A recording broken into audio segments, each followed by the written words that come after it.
Hey folks, former DNC chair Jamie Harrison here, host of At Our Table. And on my mind today is Justice Ketanji Brown Jackson and the really important role that she is beginning to play on the Supreme Court of the United States. And this is a role not just as a jurist, but as something more.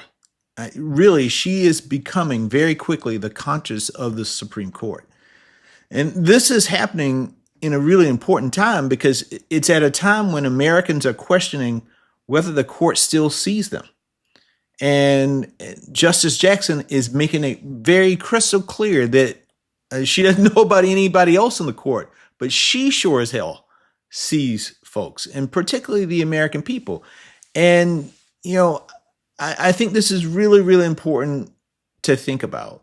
Historically, this is more than just symbolism. And, for a lot of people, when Joe Biden made the decision to put Justice Jackson on and were like, oh, you had definitely, this is identity politics and this and that. In terms of history, yes, she is the first black woman ever on the court. And yes, that is historic. It is a big damn deal. But this isn't just about representation.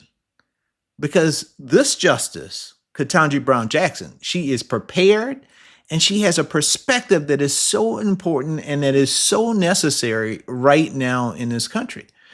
So, President Biden didn't just make history. He made an investment in the future of this nation, in the future of the Constitution. Who is she? She's a former public defender, and that is very unique on this court. That matters because, she understands those folks who are accused. She understands those folks who typically are unheard of in our society. She understands people who don't have power or a platform. And she brings all of those lived experiences, all of those experiences, along with a lot of damn intellect. She brings that to the bench. That's something that, too many courts don't have these days. She is very, very close to the people who don't get the benefit of the doubt most of the time. And that's why I believe that she is becoming the conscience of the Supreme Court. And that's really important because when she's making these decisions or when she's providing her insight, she's asking some important questions. She's thinking about some important things. She's asking who is impacted. Who is impacted by this decision? Not just what is legal, and what is legal is paramount. We get that. But also who is impacted? And she's forcing the court to really confront what are the real world consequences of the decisions in which we are making, right? And she's forcing the court to deal with not just abstract legal theory, but the humanity of this thing that they are considering. We often call the Congressional Black Caucus the conscience of the Congress. And I think every institution, particularly a powerful institution within our government, needs a conscience. Somebody that is willing to ask not just, can we do this, but if we do this, who does it hurt? That's really important. She may not be the loudest voice on the court, but she definitely is creating this very clear moral frame about these decisions and what our government can do within the bounds of the Constitution of the United States. And I think that was illustrated in her performance today on the issue of birthright citizenship. This is something that Donald Trump brought up, who's basically saying and challenging birthright citizenship under the 14th Amendment. Basically saying this long-held tradition that has been upheld by the Supreme Court in a previous decision that says that if you're born in America, then you're automatically receive citizenship. And she was very forceful in today's court hearing. She was precise. She was grounded in the Constitution, but she was always thinking about how are we doing these things and how will it impact real people? you know, there were others on the court who were talking about the theory. But Justice Jackson kept bringing it back to consequences, to what happens when we start deciding who counts as an American. So she just doesn't let the legal arguments float above the reality of the situation. She looks at what is the impact of this.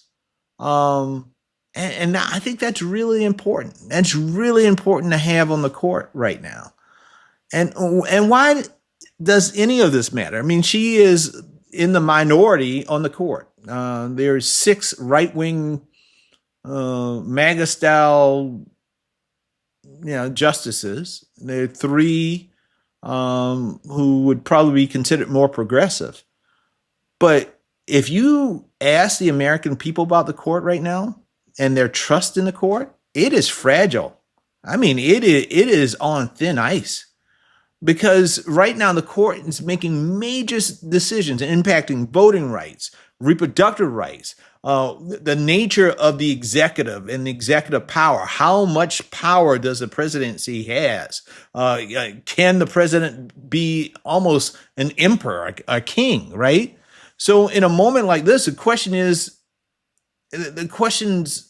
are so important. And it's not just about what the court decides. It's whether the American people still believe that the court understands them, whether the American people still have faith in the Supreme Court. And Justice Jackson right now is giving me hope. She is anchoring the belief that there's some on the court who still understand that the Constitution gives rights to all of us, regardless of our background, regardless of our religion, our race, how much money we have in the bank. And so she really has been masterful as a justice on this court, and just speaking out for the least of these, and using and grounding that outspokenness in the Constitution of the United States. And I will say this, people give Joe Biden so much crap. But years from now, when people assess the presidency of Joe Biden, they'll talk about infrastructure, they'll talk about the economic recovery. But this appointment, my friends, the appointment of Justice Ketanji Brown Jackson may be one of the most consequential things that he ever did. And why is that? This is a lifetime appointment. She will shape jurisprudence, I believe, for decades. And she will be a real one, sitting on that Supreme Court, fighting for the most vulnerable in our society, making sure that they have a voice, that they have a presence, that they are represented, and that their rights under the Constitution are protected. Because when constitutional rights erodes, you know who it hits the hardest and first? Is those who have the least amount of power in our society. And, I'm proud of Justice Ketanji Brown Jackson.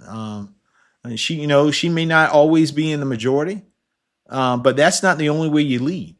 Sometimes leadership is just about making sure that the record is clear, that someone spoke for the people who needed it most. And right now, on a court, which I believe is probably the worst court since the Taney court, maybe even maybe the worst court in our history, because in Taney, folks were battling for their rights. Here, folks already, under this Roberts court, people already have their rights, and Roberts and his gang of 5 with him are eroding those rights. I just fundamentally believe, like right now, this court, too many people feel unseen. And she's making it really impossible to ignore the least of these in our society. So again, that's what's on my mind tonight, on my mind today. But I wanted to give flowers to Justice Ketanji Brown Jackson, and also give some flowers to Joe Biden. You remember with the healthcare decision, he told Barack Obama when they passed the ACA, that was a BFD. Well, Joe Biden, when you nominated Ketanji Brown Jackson, my friend, that was a BFD.